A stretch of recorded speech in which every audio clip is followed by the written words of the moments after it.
Maka penemuan modern pernah ada jurnal bahwa penyakit kanker paling takut sama sifat kasih sayang. Maka orang yang kena kanker itu diperiksa, dia kurang kasih sayang. Kurang kasih sayang dari pasangannya, kasih sayang dari orang tuanya, kasih sayang dari anak-anaknya barangkali. Yang jelas dia miskin kasih sayang. Ketika dia miskin kasih sayang, maka berpotensi kena serangan kanker.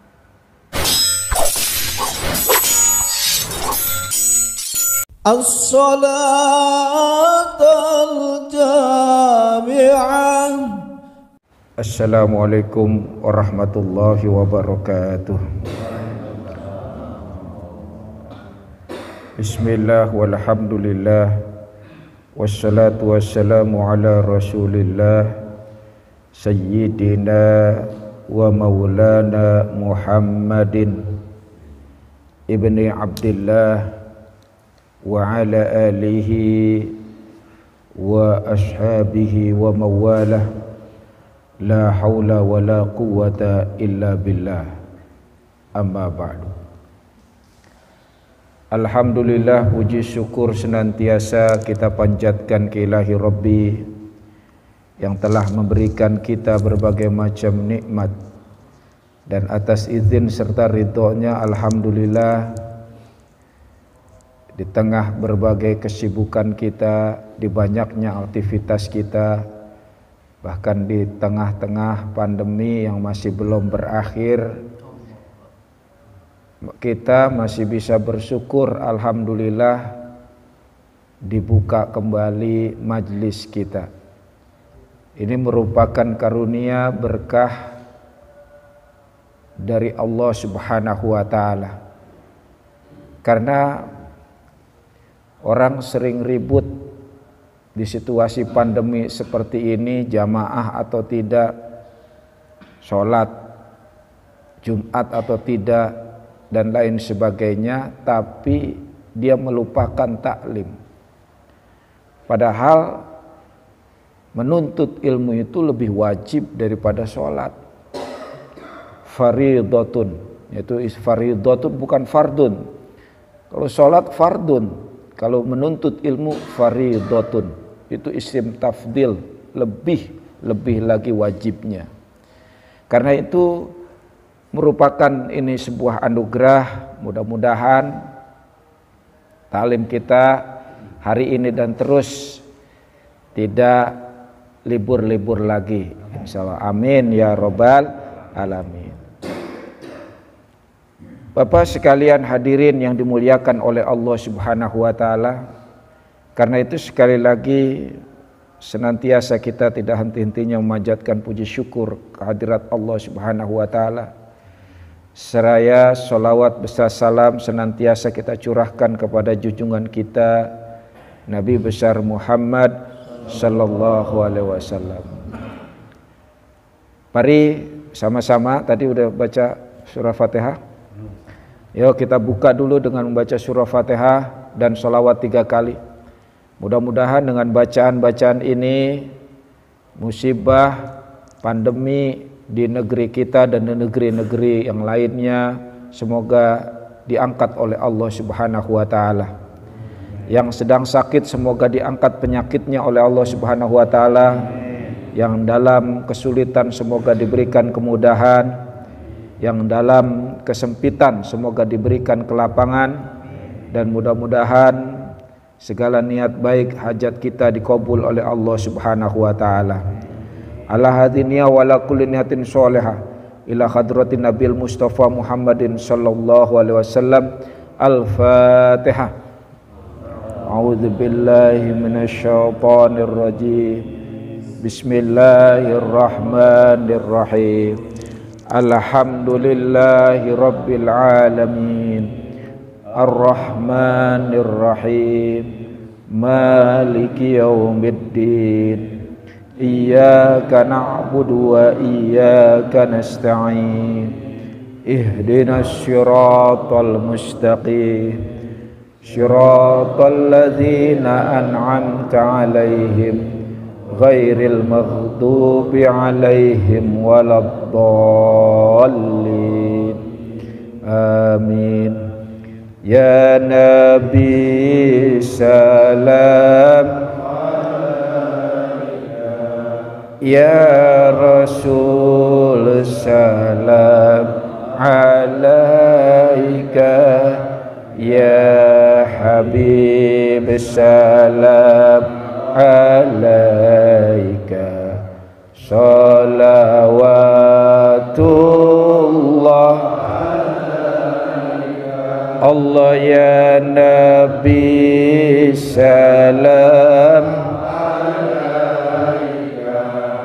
ya Rasul salam alaika, ya Habib salam alaika, salawatullah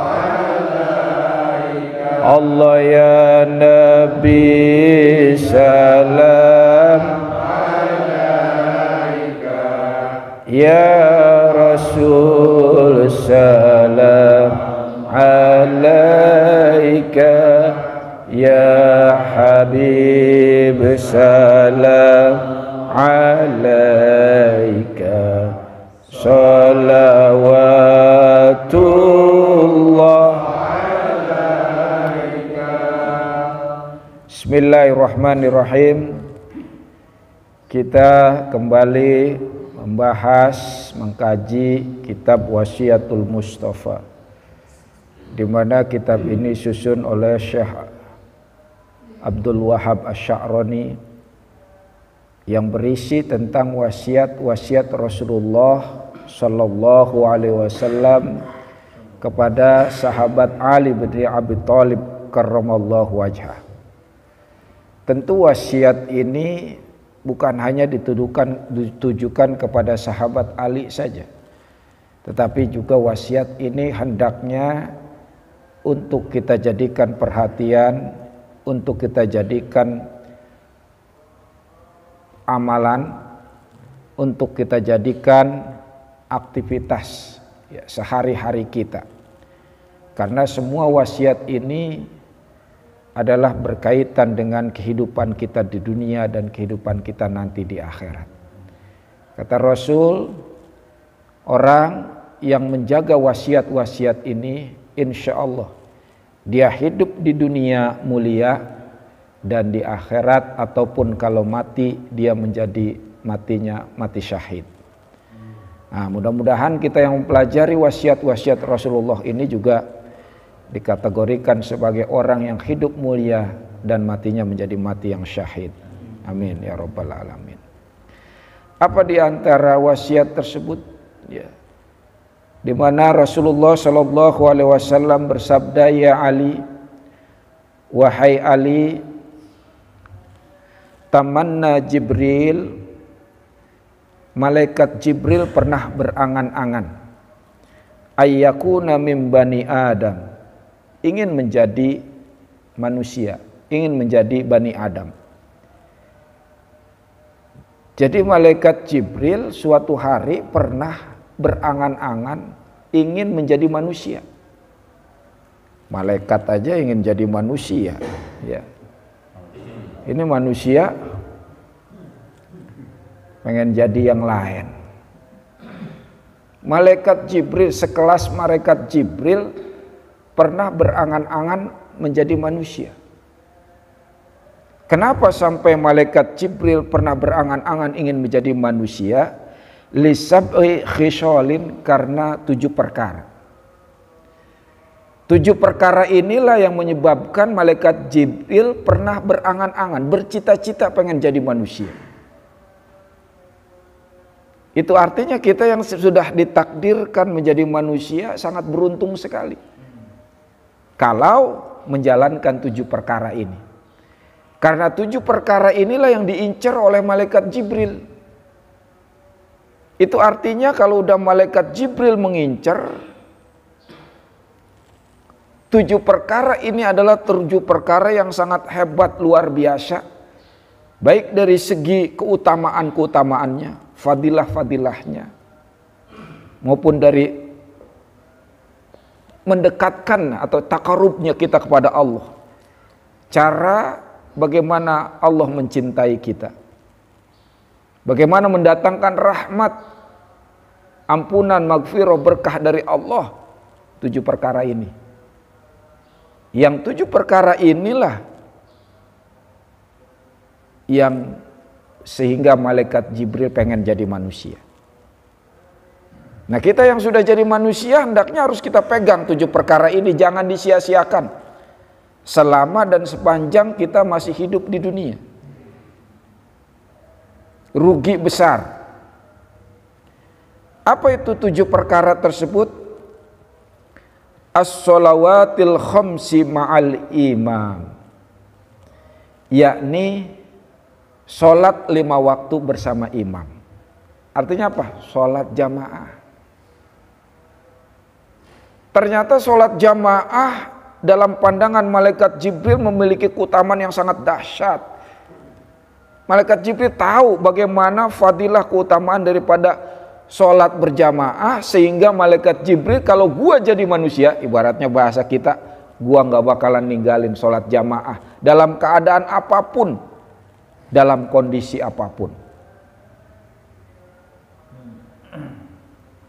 Dalam kondisi apapun, apalagi cuma dalam kondisi pandemi, kata malaikat Jibril, apalagi dalam corona, tetap gue melaksanakan, kan begitu. Kenapa? Karena fadilahnya luar biasa. Justru sholat jamaah itu meningkatkan imun, gitu loh. Sholat jamaah meningkatkan ilmu. Bahkan di sholat jamaah itu justru menjamin kehidupan seseorang. Suatu hari ada orang yang sangat kaya raya. Dia kehilangan 500 unta dan 300 budaknya. Saking kayanya budaknya aja ratusan. Kehilangan 500 unta dan 300 budak. Kalau cuma 10-20 bagi dia biasa, ini kok sampai ratusan begitu kan. Akhirnya sampai ngadu nih orang kepada Rasulullah. Ya Rasulullah, lah baik, saya baru aja kecolongan ya Rasul. Saya baru aja kehilangan. Kehilangan apa? 500 unta dan 300 budak ya Rasul.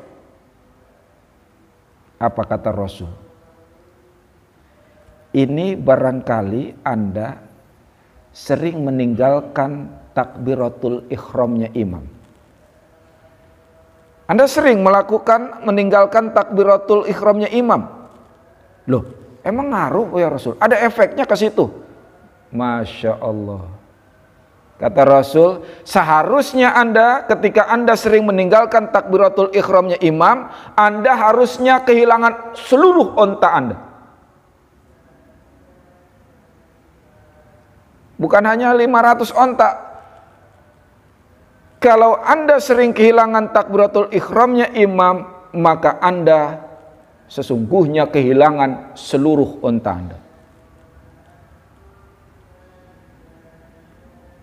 Coba bayangin, kehilangan takbiratul ihramnya imam. Kita datang, imam sudah baca Fatihah.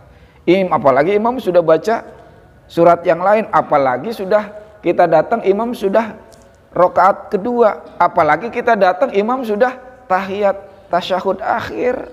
Apalagi yang jarang sholat jamaah. Apalagi yang gak pernah sholat jamaah. Seminggu sekali doang sholat jamaahnya hari Jumat. Apalagi sholat jamaahnya setahun sekali, sholat id. Apalagi sholat jamaahnya kalau ada orang meninggal doang. Apalagi orang yang gak pernah sholat jamaah. Nauzubillah, summa nauzubillah. Coba bayangin, kita masih sholat jamaah tapi ketinggalan takbiratul ihramnya imam. Gak menyaksikan takbiratul ihramnya imam. Kata Rasul, orang ini yang sering melakukan seperti ini, dia kehilangan seluruh ontaknya. Masya Allah. Wajar kadang-kadang kita lagi bisnis kayaknya udah kita banget nih, punya kita, rezeki kita banget nih. Udah kayaknya udah 99% ini buat kita, nggak taunya mental bisnis itu.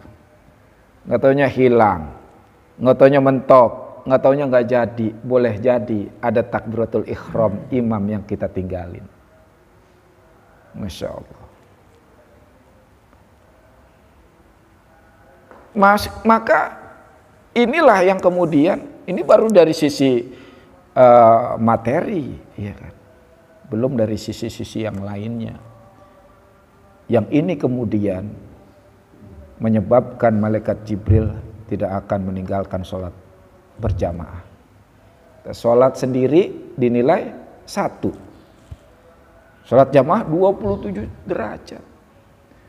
Belum kita melangkahkan kakinya dihitung, langkah yang sebelah menaikkan derajat, yang sebelah lagi menggugurkan dosa.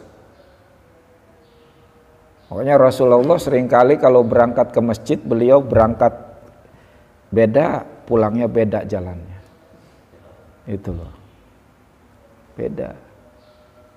Tapi bukan karena ada janda, ini karena ada janda dia muter. Pura-pura.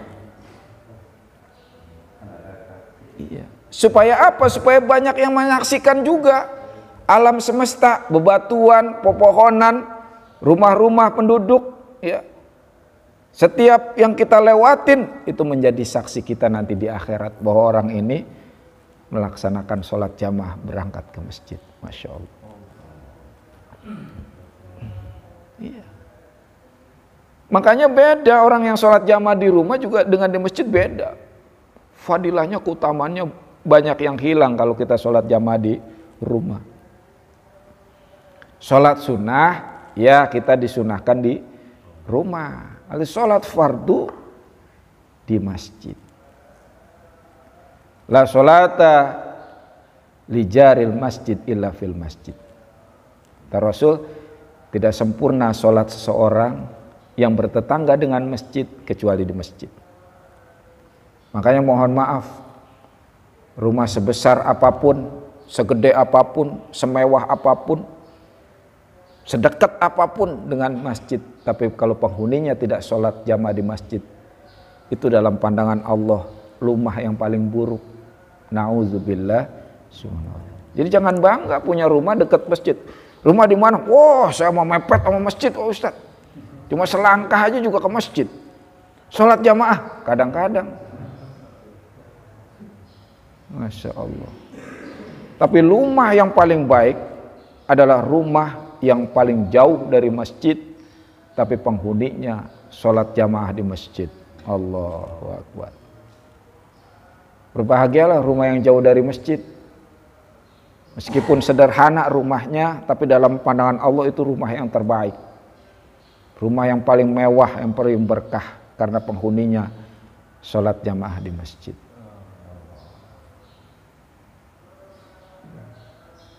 Saya barangkali pernah cerita bahwa suatu hari ada yang namanya Abdullah ibnu Makhtum, sahabat Rasulullah yang biasa azan. Selain Bilal, Abdullah ibnu Makhtum biasa azan.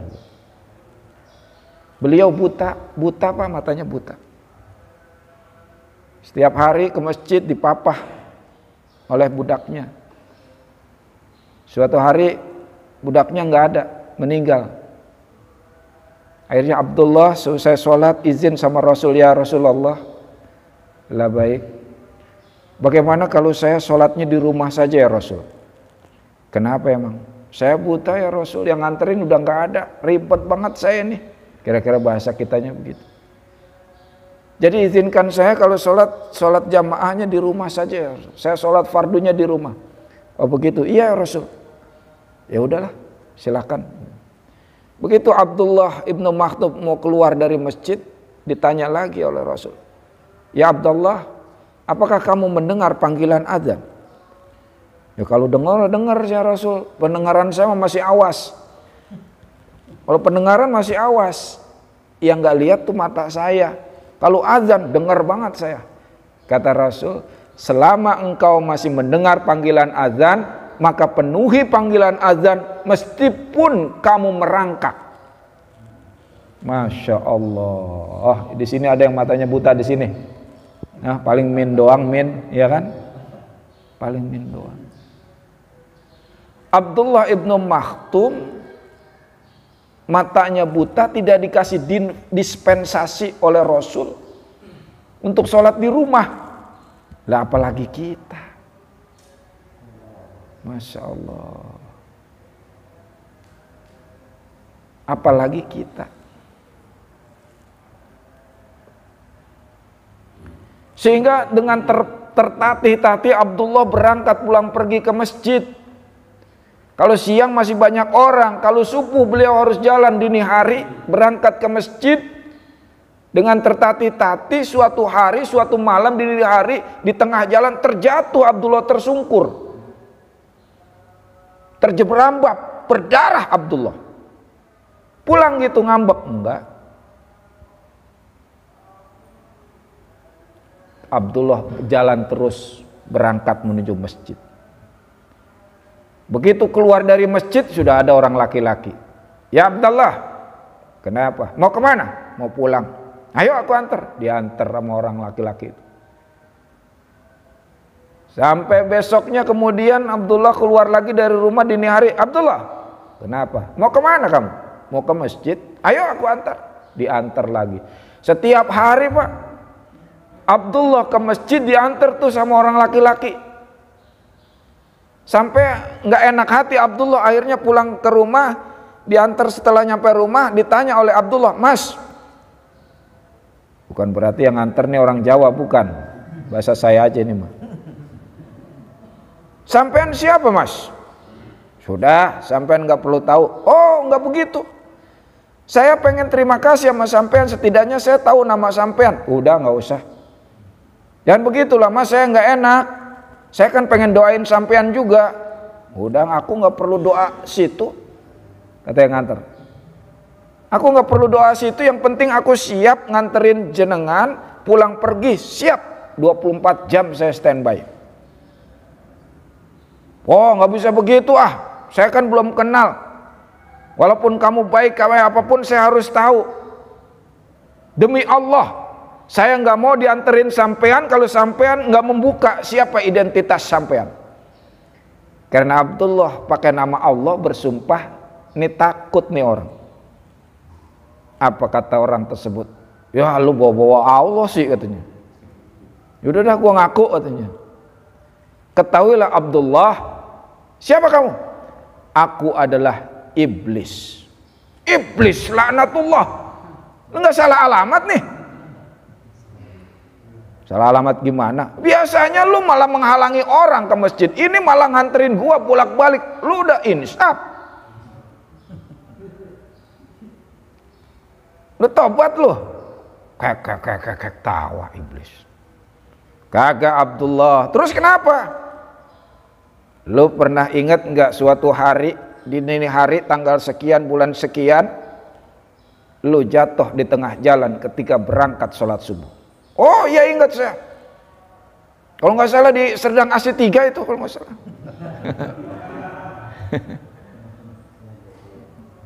Begitu sampean jatuh terus berangkat menuju masjid dilanjutkan, nama sampean dibicarakan oleh para malaikat, nama sampean viral di tengah malaikat. Iblis kenal-kenal viral ya. Sampean dibicarain oleh para malaikat. Emang malaikat ngomongin apa? Bahwa sampean separuh dosanya dihapus oleh Allah Subhanahu wa taala. Terus apa hubungannya lu bolak-balik nganterin gua? Gua nggak mau, kata iblis. Lu jatuh kedua kalinya separuh lagi diampunin, habis dosa lu. Bisa perek gua pensiun, kata iblis gitu. Masya Allah. Sampai kayak gitu iblis tuh. Usahanya untuk menjerumuskan orang, mengajak orang untuk nanti di neraka samanya dengan berbagai strategi.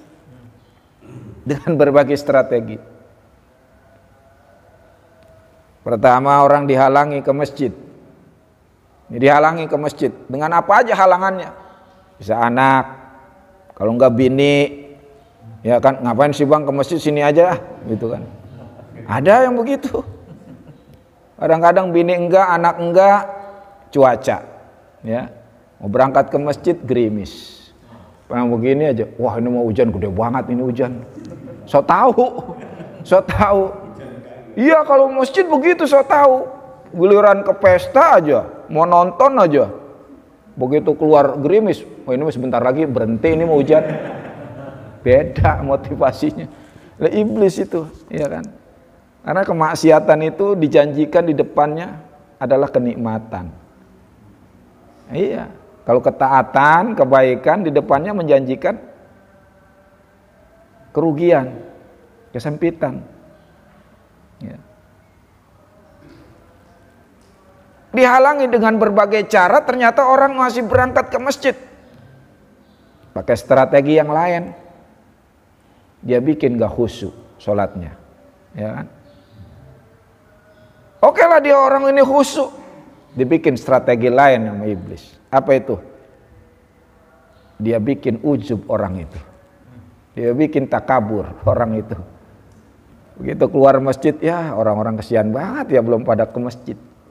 Kesian banget orang-orang pada tidur, gua mah dong udah ke masjid. Gua dong habis sholat subuh ke masjid berjamaah. Ujub. Ujub enggak nih orang, difitnah. Pantes dia mau ke masjid mulu, pengen jadi ketua DKM. Iya. Jadi berbagai cara Pak. Iblis itu menghalangi orang untuk taat. Ya. Bahkan bisa menghiasi suatu perbuatan yang kelihatannya bernilai ibadah, yang kelihatannya mulia, padahal dikemas oleh iblis sehingga itu seperti indah. Padahal itu kemaksiatan, padahal itu merupakan kemungkaran, kezaliman, atau barangkali itu merupakan perkara yang sia-sia, tapi dikemas oleh iblis sedemikian rupa. Begitu. Maka karena sholat jamaah ini keutamaan yang luar biasa, yang diturunkan oleh iblis untuk mengganggu orang sholat jamaah, kelasnya jenderal semua udah. Iya, bukan lagi kopral, jenderal semua yang turunin oleh iblis. Makanya berat, orang profesor pinter secerdas apapun belum tentu dia bisa ke masjid. Belum tentu.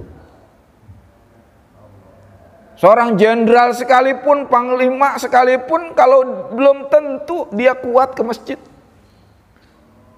Algojo suka berkelahi sekalipun, belum tentu kakinya kuat melangkah ke masjid. Belum tentu. Karena dia begitu hebat fadilahnya daripada sholat jamaah itulah ya. Maka sekali lagi malaikat Jibril sampai berangan-angan ingin jadi manusia. Itu satu. Maka sekali lagi jangan tinggalkan. Di mana saja, kapan saja berada. Rasulullah kalau berpergian, beliau mengqashar sholat menjamak sekaligus. Tapi jamaahnya nggak ditinggal. Ini nih kuncinya nih. Selalu beliau kalau berpergian selalu mengqashar, bahkan dengan menjamak, tapi tidak meninggalkan sholat jamaah. Tetap sholat jamaahnya dilaksanakan. Ini bahkan orang yang sholat jamaah berturut-turut selama 40 hari, tidak ketinggalan takbiratul ihramnya imam, maka dia diberikan 2 kebebasan. Bebas dari sifat munafik, sifat nifak, bebas dari api neraka. Masya Allah. Coba tuh dijalani. Makanya saya punya teman di pesantren Fajar Dunia. Kemarin belum lama, bulan yang lalu telah meninggal dunia. Nah, beliau punya program itu, santri-santrinya dikasih hadiah, ada perlombaan sholat jamaah 40 hari. Berturut-turut nggak ketinggalan takbiratul ihramnya imam. Nah, dikasih hadiah 10 besar. Begitu secara berkala lanjutkan untuk membiasakan kita untuk tidak ketinggalan.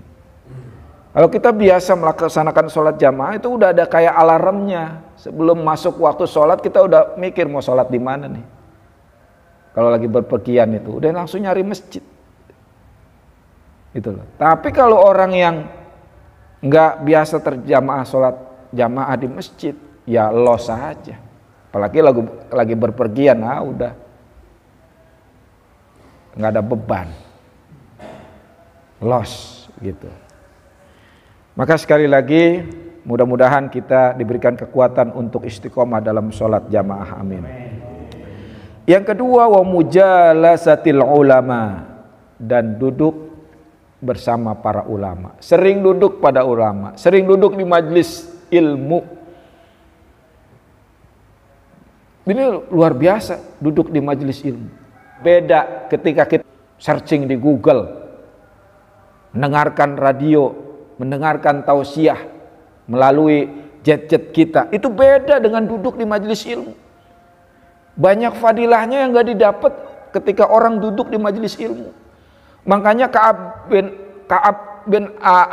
al-Akhbar itu mengatakan, salah satu sahabat mengatakan bahwa seandainya manusia tahu betapa hebatnya duduk di majelis ilmu, maka niscaya mereka akan saling membunuh, rebutan untuk duduk sholat ilmu. Seandainya manusia tahu betapa hebatnya duduk di majelis ilmu, maka niscaya mereka akan saling membunuh. Alhamdulillah di sini nggak ada yang saling membunuh. Ya, malah bisa jaga jarak tuh ya kan. Di berandak masih kosong. Kata Ka'ab al-Akhbar, kalau seandainya manusia tahu dengan keutamaannya duduk di majelis ilmu, mereka rebutan, saking susahnya dapat tempat duduk di majelis ilmu, mereka saling membunuh. Masya Allah. Karena itu berarti menunjukkan keutamaan luar biasa. Makanya tadi di awal saya katakan menuntut ilmu fardhatun. Lebih sangat-sangat wajib. Sangat-sangat wajib. Gitu.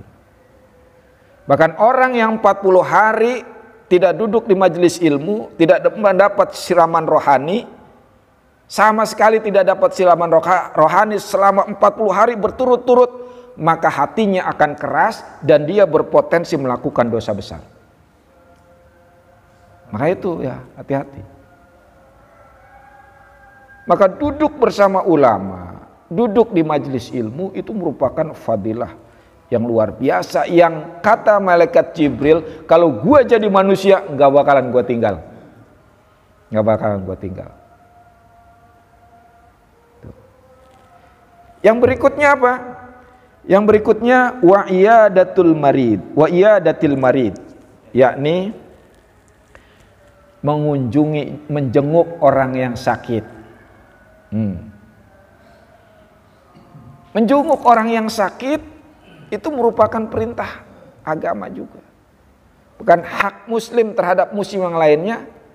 Di antaranya adalah kalau orang muslim sakit, kita hendaknya menjenguknya. Menjenguk.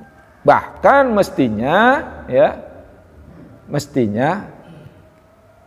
kita gembirakan dengan membawa sesuatu kepada yang menjenguk. Setidaknya kita datang pas badan. Kenapa? Karena menurut ilmu modern, ya, itu orang yang sehat, apalagi dia yang selalu berpikiran positif, orang yang bahagia, apalagi yang penuh kasih sayang. Jadi orang yang punya jiwa kasih sayang yang tinggi itu bisa menebarkan energi positif kepada lingkungannya, bisa mempengaruhi orang. Maka kita yang sehat, apalagi yang punya jiwa kasih sayang, maka orang yang biasa menjenguk orang yang sakit itu pasti biasanya dia punya jiwa empati kasih sayang yang besar. Maka kasih sayang itulah yang membuat orang yang sakit itu jadi sehat, gitu loh. Maka penemuan modern, pernah ada jurnal bahwa penyakit kanker paling takut sama sifat kasih sayang. Maka orang yang kena kanker itu diperiksa, dia kurang kasih sayang. Kasih sayang dari pasangannya, kasih sayang dari orang tuanya, kasih sayang dari anak-anaknya barangkali. Yang jelas dia miskin kasih sayang. Ketika dia miskin kasih sayang, maka berpotensi kena serangan kanker. Tetapi orang yang punya jiwa kasih sayang tinggi, bukan hanya jiwanya sehat, imunnya tinggi, tapi dia juga bisa menebarkan energi positif. Dia bisa mempengaruhi lingkungannya menjadi positif. Jadi ketika orang datang yang punya jiwa kasih sayang menjenguk orang yang sakit, itu energinya masuk ke orang yang sakit itu. Gitu loh. Kalau ibaratnya kalau kita filmkan itu, jadi keluar dari kita energi positif. Bisa dalam bentuk gelembung-gelembung masuk ke orang tersebut. Itulah yang menjadi energi orang itu bisa sembuh, gitu. Atas izin Allah Subhanahu wa taala. Maka orang yang nggak pernah dikunjungi, ketika dia sakit nggak pernah dikunjungi oleh orang lain, itu berpotensi makin parah sakitnya, makin parah, bahkan bisa menjadi fatal, meninggal dunia. Nah, maka sekali lagi mengunjungi orang sakit menjadi sangat penting, baik untuk dirinya, apalagi untuk yang sakit, gitu loh. Untuk diri kita yang mengunjungi orang sakit, pahalanya besar. Sangat besarnya malaikat Jibril nggak bakalan meninggalin ini. Di mana ada orang sakit, gua pasti datang. Apalagi yang kenal, itu loh. Apalagi yang kenal, itu loh.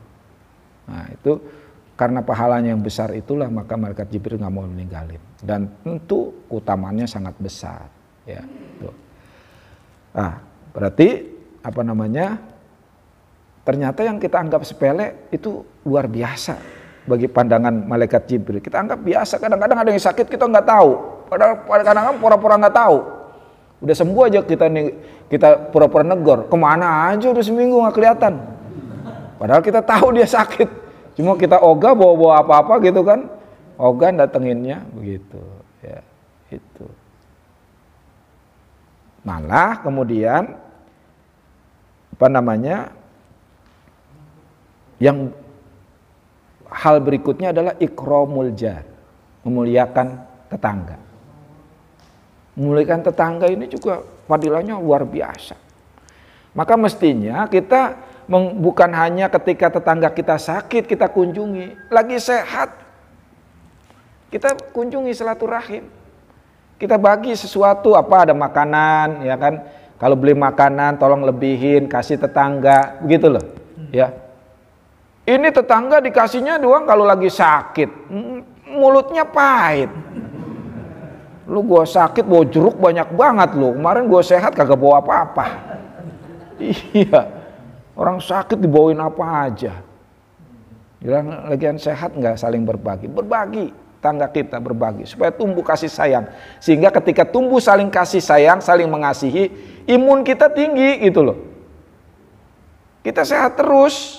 Itu dari sisi medis seperti itu. Karena begitu kita muncul rasa kasih sayang, ini makin tinggi imun kita. Gitu. Makin jauh dari penyakit insya Allah. Nah itu, berbagi makanan kayak.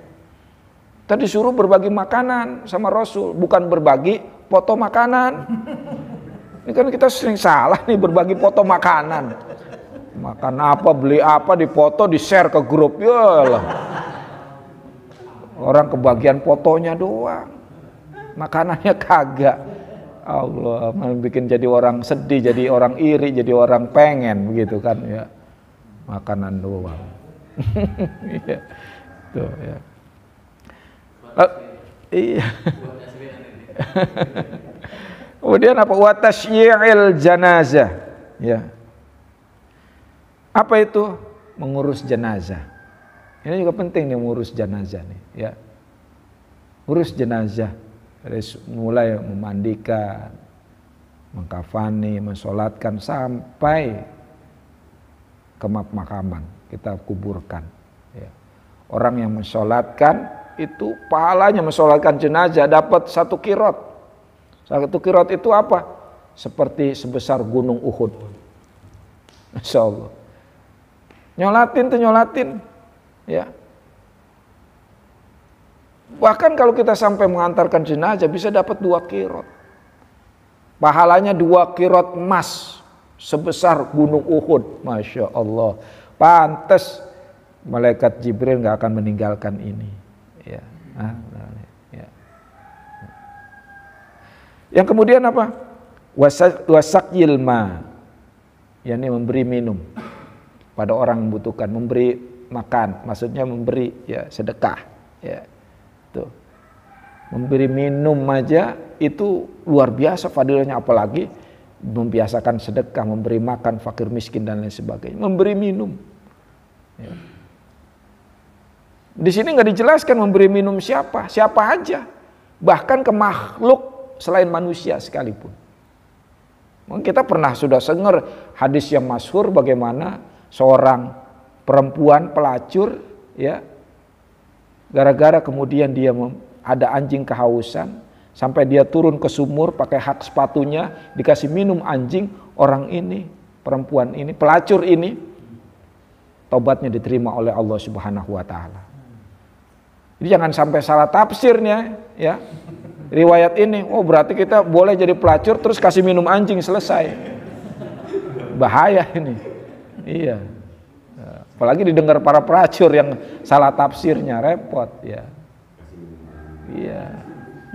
Kalau dia terlanjur sudah bermaksiat, ya, dia mohon ampun kepada Allah, kemudian dia wasilahnya, kemudian dia memberi minum makhluk Allah. Itu mempercepat turunnya ampunan Allah Subhanahu wa ta'ala. Gitu.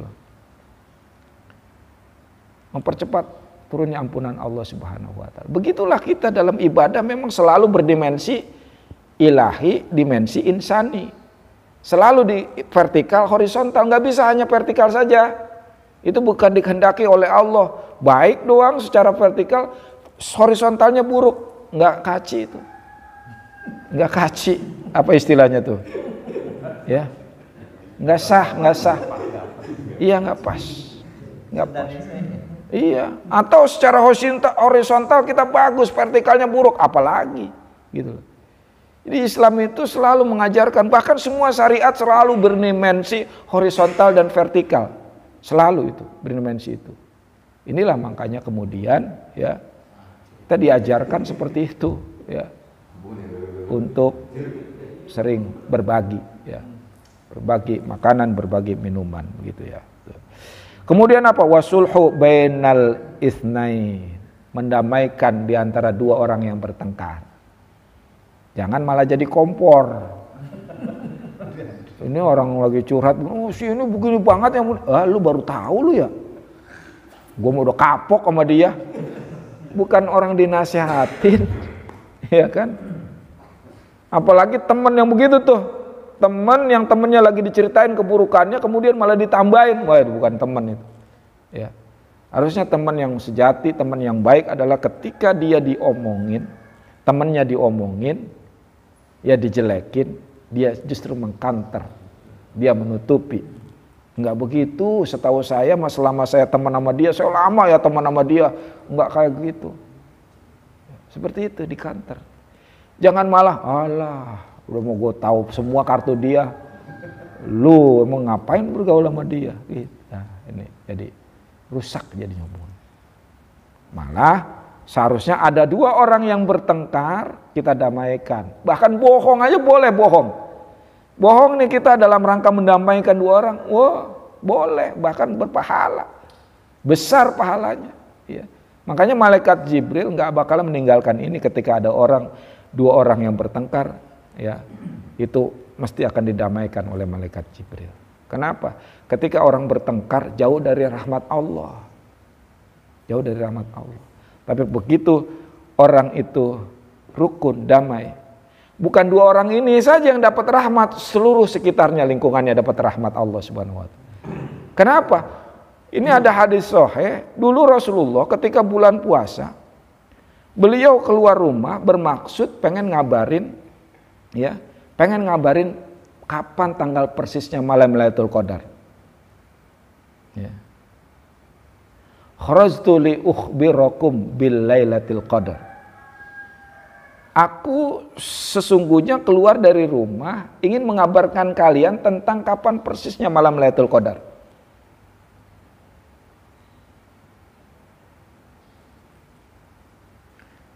Tapi apa? Ada dua orang yang lagi berantem ketika Rasul datang ke tengah-tengah para sahabat, ada dua orang yang berantem. Fatalaha fulanun wa fulan. Bertengkar antara satu dengan yang lain, dua orang ini. Kata Rasul, farufiat, maka aku dilupakan oleh Allah Subhanahu wa ta'ala. Dilupakan kapan tanggal persisnya malam Lailatul Qadar tersebut. Gara-gara ada dua orang yang berantem. Tuh bayang itu efeknya sampai kayak gitu. Masya Allah. Coba kalau Rasulullah jadi ngasih tahu kapan tanggal persisnya Lailatul Qadar, nggak perlu banyak itikaf kita, ya kan? Ya kan? Udah incer aja tuh tanggal itu kan? Itu bagaimana rahmatnya luar biasa tuh kalau kita dikasih tahu kapan tanggal persisnya Lailatul Qadar. Tapi gara-gara ada yang lagi berkelahi, Rasulullah datang pengen ngasih tahu, dilupakan oleh Allah Subhanahu wa taala. Tuh, sampai kayak gitu. Maka efeknya luar biasa. Maka sebaliknya ketika ada orang yang berdamai, apabila menyatukan orang, itu luar biasa. Pahalanya besar. Tidak ada pahala ganjaran yang dibalas paling cepat di dunia selain nanti di akhirat adalah yakni orang yang menyambung silaturahim, mendamaikan antara dua orang yang berselisih. Itulah menyambung apa yang telah terputus. Tuh. Maka kalau ada yang pengen bisnisnya lancar, sambung silaturahim. Kita pernah ribut sama orang, sambung telepon. Ini kita bisnis gagal terus nih, mentok terus. Kira-kira siapa yang pernah saya musuhin? Kira-kira siapa pernah yang saya putus hubungan silaturahim? Telepon, sambung, minta maaf. Insya Allah kebuka tuh pintu-pintu rezeki. Ya gitu. Pintu-pintu rahmat Allah Subhanahu wa taala, ya itu. Kemudian apa? Wal yatim. Ya. Jaga anak yatim. Ya. Santuni anak yatim. Muliakan anak yatim.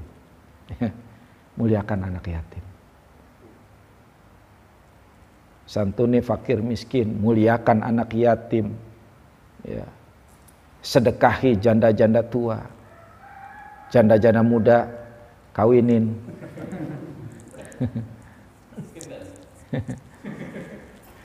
Ini perkara-perkara yang malaikat Jibril pengen jadi manusia. Yang kalau dia malaikat Jibril jadi manusia nggak akan meninggalkan 7 perkara ini. Yakni yang pertama adalah sholat berjamaah 5 waktu.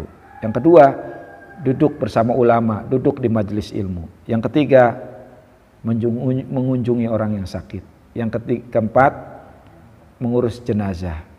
Yang kelima memberi minum, ya, memberi makan, bersedekah. Yang keenam itu mendamaikan 2 orang yang berselisih. Yang ketujuh memuliakan tetangga dan anak-anak yatim.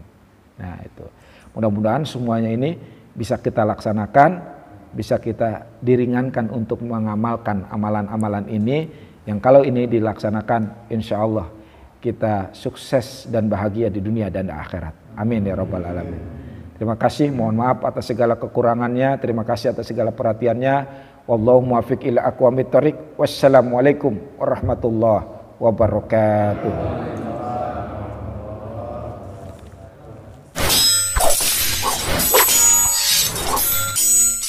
الصلاة الجامعة